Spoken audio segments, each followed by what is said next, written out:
Hello guys, स्वागत है आपका सिटीजन सी चैनल पर। और आज आप देखने वाले हो 2011 में आई underrated horror thriller movie Wild का ब्रेकडाउन, जिसके डायरेक्टर हैं टेलर शेरिडन। सच में है भी या नहीं वो मैं बताऊंगा आखिर में। ये मूवी सॉ टाइप है, यानी कि एक डेडली गेम आप इसमें देखने वाले हो। तो चलिए अब ज्यादा देर ना करते हुए जल्दी से स्टोरी स्टार्ट करते हैं।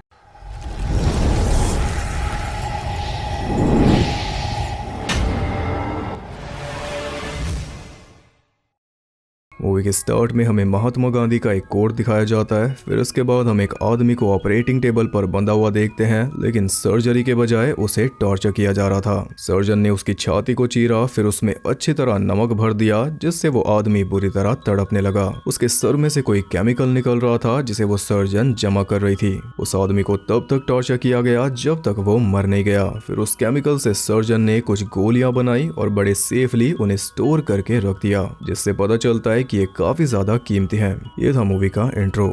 इसके बाद हम चार दोस्तों के एक ग्रुप को देखते हैं जो कि कैंपिंग करने आए थे और अब वापस अपने घर जा रहे हैं। निक, उसकी गर्लफ्रेंड टेलर, टोनी और उसकी गर्लफ्रेंड काई। टेलर प्रेग्नेंट है पर निक ये बात नहीं जानता। खैर, रास्ते में ऑब्वियसली वो रुके एक गैस स्टेशन पर, जहाँ पर उन्हें डायन नाम की एक लेडी मिली। पास में ही उसकी कार का फ्यूल खत्म हो गया था, तो वो फ्यूल लेने आई थी। अब वापस अपनी कार तक जाने के लिए वो लिफ्ट मांगती है, जिसके लिए निक राजी हो गया। हालांकि टेलर को इससे प्रॉब्लम थी, पर निक ने फिर भी लिफ्ट दे दी। अब जैसे ही उसकी कार तक पहुंचकर इन्होंने उसे उतारा, वो अपनी कार से गैस मास्क पहन कर आई और साथ में लाई थी स्लीपिंग गैस, जिसका यूज करके उसने चारों को बेहोश कर दिया। हो जाने पर चारों ने खुद को बंद पाया एक घर में, जहां पर 5 और लोग भी मौजूद थे: सैम, टेरा, लीसा, ग्रेग और जूलियन। अब इससे पहले कि ये चारों कुछ समझ पाते, ग्रेग ने एक प्लायर उठाया और सीधा काई की उंगली का नाखून उखाड़ दिया। ये देखकर टोनी ग्रेग पर टूट पड़ा और ऐसे ही वहां पर जंग शुरू हो गई। निक ने सब कुछ शांत किया तो पता चला कि ये सब एक ही नाव में सवार हैं, यानी कि सब क्लूलेस हैं।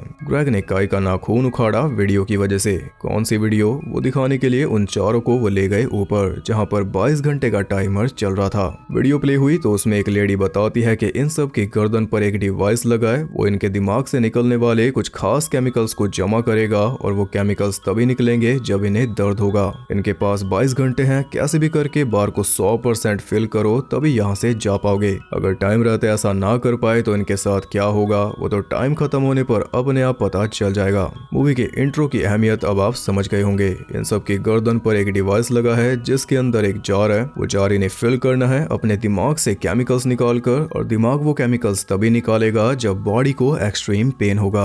यानी अब चाहे ये सब एक दूसरे से लड़े या मिलकर एक दूसरे को टॉर्चर करे या ग्रुप्स बनाकर आपस में भिड़ जाएं, इन्हें एक दूसरे को दर्द देना होगा, तभी इनके जार फिल होंगे और तभी ये यहाँ से निकल पाएंगे। फिर उस केमिकल की गोलियां बनेंगी, आपको पता ही है। और आपको बता दूं कि वो केमिकल्स हैं एड्रेनालिन, डोपामिन और ऑक्सीटोसिन। घर से निकलने का और कोई रास्ता नहीं है, ये ट्राई करके देख चुके। घर पूरी तरह सील्ड है। वीडियो में जो बोला गया है वो इन्हें करना ही होगा। सबने वोटिंग की तो साफ हो गया कि इन्हें टॉर्चर वाले रास्ते पर ही जाना होगा। लेकिन जूलियन सहमत नहीं था। वो ग्रेग को ब्लेम कर रहा था कि तेरी वजह से हम यहाँ पर फंस गए, यानी कि ये दोनों एक दूसरे को जानते हैं। जूलियन बुरी तरह पैनिक कर चुका था, क्योंकि उसे कोई टॉर्चर ना तो करना है और ना ही वो सहेगा। तो वो खुद ही उस डिवाइस को अपनी गर्दन में से निकालने लगा, और इस बीच उसे दर्द भी हो रहा था, जिस वजह से बार भी आगे बढ़ रहा था। पर जैसे ही उसने डिवाइस को खींच कर अलग किया, वो उसी वक्त मारा गया, और जो बार आगे बढ़ा था वो फिर से पीछे आ गया, क्योंकि इसका केमिकल सारा वेस्ट हो गया। लेकिन वो जीरो पर नहीं गया, क्योंकि कुछ हिस्सा इसमें काई का है। जब उसका नाखून निकाला गया था तब यह बार थोड़ा ऊपर गया होगा, यानी कि ये टाइमर स्टार्ट हुआ ग्रेग की वजह से। अगर वो नाखून ना निकालता तो इनके पास सोचने का टाइम रहता, पर अब ये नहीं हो सकता। ऊपर से जूलियन को मरता देखकर बाकी सबको अच्छा खासा सबक मिल चुका था। ना तो डिवाइस को निकालना है और ना ही टाइम खत्म होने का वेट करना है। एक दूसरे को बारी बारी टॉर्चर करना होगा, तभी फ्री हो पाएंगे। अब टेरा बोलती है कि तुम सब आदमी आपस में देख लो, लेडीज को रहने दो। तो ग्रेग बोलता है कि ये नहीं होने वाला, कोई मेल फीमेल नहीं है, सब इक्वल है। अब सवाल ये उठा कि पहले टॉर्चर कौन होगा। ग्रेग इसके लिए राजी हो गया, क्योंकि उसे जल्द से जल्द वहां से निकलकर अपने बेटे के पास जाना था। सबने बारी बारी उसे पीटना शुरू किया और लगातार 1 घंटे तक पीटते रहे, जिससे मीटर 7.5% तक पहुंच गया। लेकिन ये इनफ नहीं था। एक तो इसमें टाइम बहुत ज्यादा लगा, ऊपर से वो सब थक चुके थे। उन्हें एक इजी वे चाहिए था था जो थे वहाँ पर रखे टूल्स। टाइम बचेगा, एनर्जी बचेगी और दर्द भी ज्यादा होगा। पर ग्रेग को अब एहसास हुआ कि सबसे पहला नंबर लेकर उसने गलती कर दी, क्योंकि सबसे ज्यादा नाइंसाफी उसी के साथ होगी, सारे एक्सपेरिमेंट्स उसी के ऊपर होंगे। इसके अलावा सैम एक और तरीका सजेस्ट करता है कि ये सारे केमिकल्स ब्रेन सेक्स या ऑर्गेज्म के टाइम भी रिलीज करता है, और ये बात एकदम सच है। तो अगर कोई इजी तरीका है तो यही है, लेकिन टेरा ने इसे एकदम नकार दिया, जबकि दो कपल्स इनके बीच में मौजूद हैं। टेरा ने सोचा कि सैम मौके पर चौका मारना चाहता है, जो कि हो भी सकता है, लेकिन कपल्स भी तो हैं। खैर, टेरा के मना करने पर सब ने ये बात नकार दी, क्योंकि ग्रेग तो सामने था ही। उसे टेबल पर बांधा और फिर असली टॉर्चर शुरू हुआ जो कर रही थी टेरा। शायद ग्रेग को वो पहले से जानती थी और किसी बात की खुंदस तो उसे जरूर थी, ये उसका टॉर्चर देखकर पता चल गया। उसने ग्रेग को डंडे से पीटा, उसके नाखून उखाड़े, मांस नोचा, एक घुटना तोड़ दिया और आखिर में दूसरी टांग भी तोड़ दी, यानी कि उसे एकदम लाचार कर डाला। फिर भी वो रुकने को तैयार नहीं थी। निक को बीच में आकर उसे रोकना पड़ा, वरना वो तो ग्रेग को जान से मार देती, और ये तो होना ही था, क्योंकि टॉर्चर की लिमिट तो सेट की ही नहीं। नुकसान पहुंचाना है, लेकिन कितना पहुंचाना है वो तो सोचा ही नहीं। अब ग्रेग दोनों पैरों से लाचार हो चुका है, तो वो इन्हीं के ऊपर बोझ बनेगा, और अगर सबका यही हाल हो गया तो फिर जीत कर भी क्या फायदा, ये बाहर कैसे निकलेंगे। टेरा बोल रही थी कि टॉर्चर करना था तो मैंने कर दिया, इसमें मेरी क्या गलती, और ये बोल रही थी कि लेडीज को रहने दो, जबकि इंसानियत वाला हाल भी इसका खराब है। पर शायद जोश जोश में ये भूल गई कि अभी इसकी बारी भी आएगी। ग्रेग तो बेहोश हो चुका था, तो सबसे पहले उसे थोड़ा पैचअप किया, और ग्रेग की ये हालत करने के बाद टेरा बोल रही थी कि हमें कुछ करना ही नहीं चाहिए, आराम से बैठो, जब टाइम पूरा होगा तो कोई ना कोई तो यहाँ पर आएगा, तब हम बचकर निकल सकते हैं। लेकिन शायद इसने ध्यान नहीं दिया कि इसकी गर्दन पर एक डिवाइस है। टाइम पूरा होने पर कोई भी यहाँ नहीं आने वाला, जो कोई भी ये सब कर रहा है वो बस एक बटन दबाएगा और इन सब के डिवाइसेस ही इन्हें मार देंगे। इतना हाईटेक काम तो यहाँ पर चल ही रहा है। जिंदा रहना है तो प्लान के मुताबिक ही आगे बढ़ना होगा।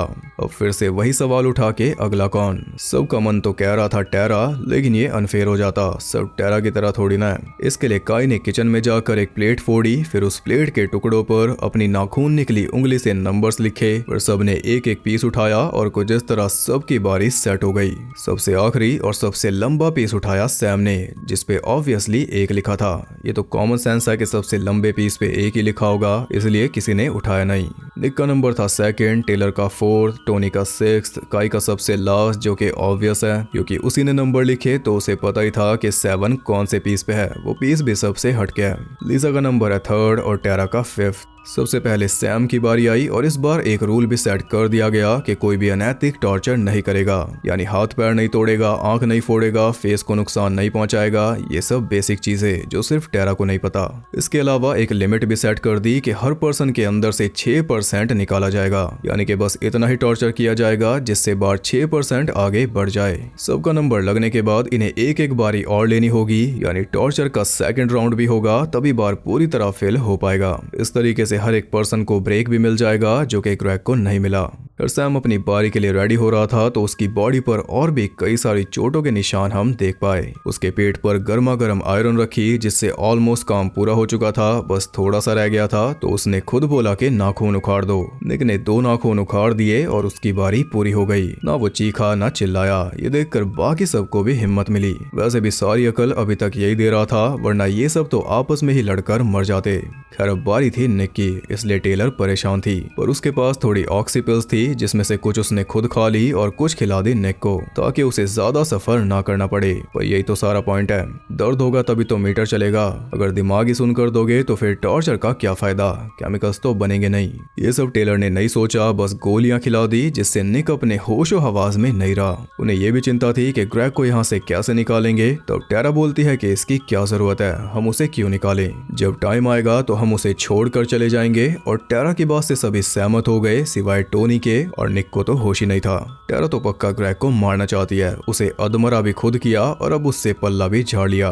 फिर उन सब ने मिलकर निक को टॉर्चर करना शुरू किया, लेकिन उसका बार काफी धीरे आगे बढ़ रहा था, और ये देखकर टेलर को अपनी गलती का एहसास हुआ। पर अब क्या फायदा, निक को डबल टॉर्चर झेलना पड़ा। उसके अंदर ड्रिल वगैरह चलाई गई, तब जाकर उसका बार पूरा हुआ। लेकिन इससे बाकी सब डर चुके थे, क्योंकि सैम का तो जल्दी हो गया था, पर निक का तो बहुत बुरा हाल करना पड़ा। बाकियों को ये डर हो चुका था कि कहीं हमारा इससे भी धीरे तो नहीं होगा, हम कैसे इतना टॉर्चर सहेंगे। सबसे ज्यादा डर बैठ गया था लिसा के मन में। वो जाकर छुप गई क्योंकि बारी उसी की थी और अब कोई भी नहीं बचने वाला। सैम और टेरा उसे खींच कर लाए और फिर अच्छे से उसे टॉर्चर किया।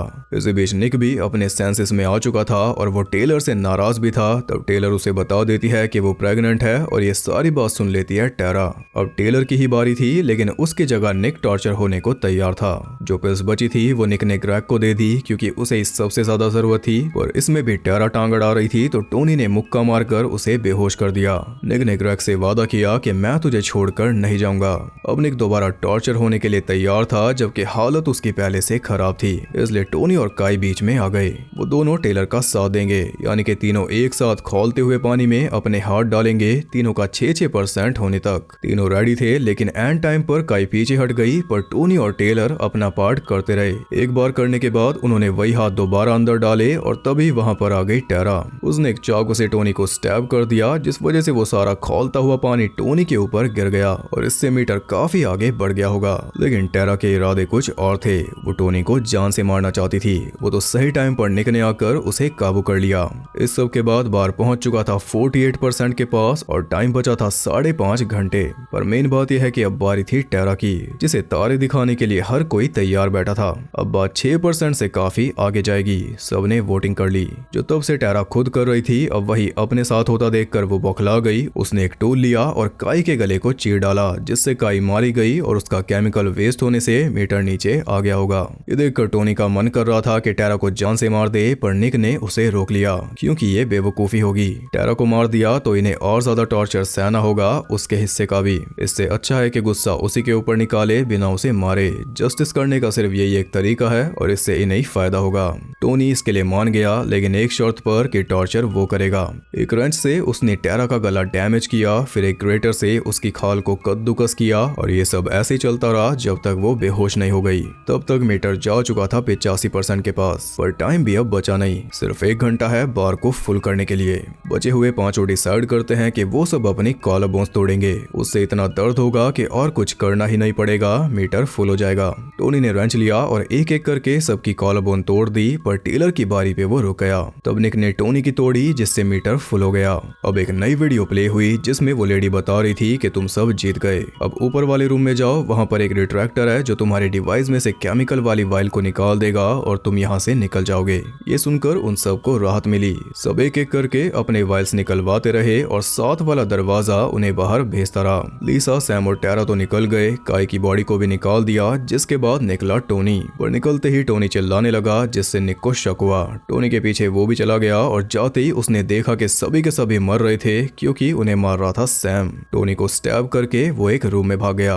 इधर टेलर ग्रेग को निकालने में लगी थी। तब ग्रेग उसे बताता है कि उसने इस कल्ट के बारे में सुना था जो इंसानों को टॉर्चर करके पिल्स बनाती है और एक पिल जाती है $12,000 की। प्राइस ग्रेग को इसलिए पता है क्योंकि वो खुद ये पिल्स बेचता है। बस ग्रेग ने कभी इस बात पे यकीन नहीं किया कि ये पिल्स ऐसे बनती हैं, क्योंकि ये रियल लगता ही नहीं। पर कहीं ना कहीं ये भी इस रैकेट का पार्ट है। अब टेलर चाहती तो नहीं थी, फिर भी उसे बाहर निकाल रही थी, लेकिन बीच में ही उसने दम तोड़ दिया, यानी कि उसका केमिकल वेस्ट हो गया और मीटर आ गया नीचे 89% पर। इसका मतलब कि टेलर यहीं पर फंस गई। अब इसे खुद मीटर को फिल करना होगा, वरना ये भी यहीं पर मर जाएगी, वो भी 18 मिनट्स के अंदर। इसकी किस्मत अच्छी है कि टाइम अभी बचा है। वो जल्दी से खुद को टॉर्चर करने में लग गई। अपने जले हुए हाथ पर ब्लीच डाली, उसे दरवाजों में भींचा, अपनी कमर जलाई, उसी हाथ में कील ठोकी, तब जाकर मीटर फुल हुआ। अब उसकी निकलने की बारी थी, लेकिन सैम ऐसा होने नहीं देगा। उसने अपना डिवाइस तो निकाल लिया था और जैसे निक उसके पास पहुंचा, उसने एक बटन दबाया, जिससे डिवाइस के पीछे लगी पॉइजन एक्टिवेट हो गई। उससे निक, टोनी और टेलर तीनों को असर हो रहा था। वो धीरे धीरे मर रहे थे। इसी बीच सैम निक के पास बैठकर उसे बताता है कि ये उसका 5वीं बार है, यानी कि 5वां ग्रुप है जिनके बीच में उसने खेल खेला।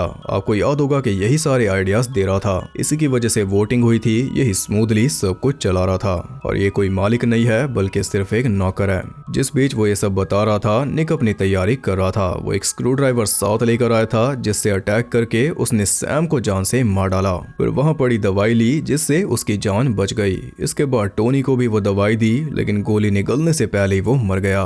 टेलर भी बाहर आने की पूरी कोशिश कर रही थी, लेकिन वो आ नहीं पाई। तब एक बोल्ट कटर से लॉक तोड़कर निक उस बिल्डिंग से बाहर निकल गया।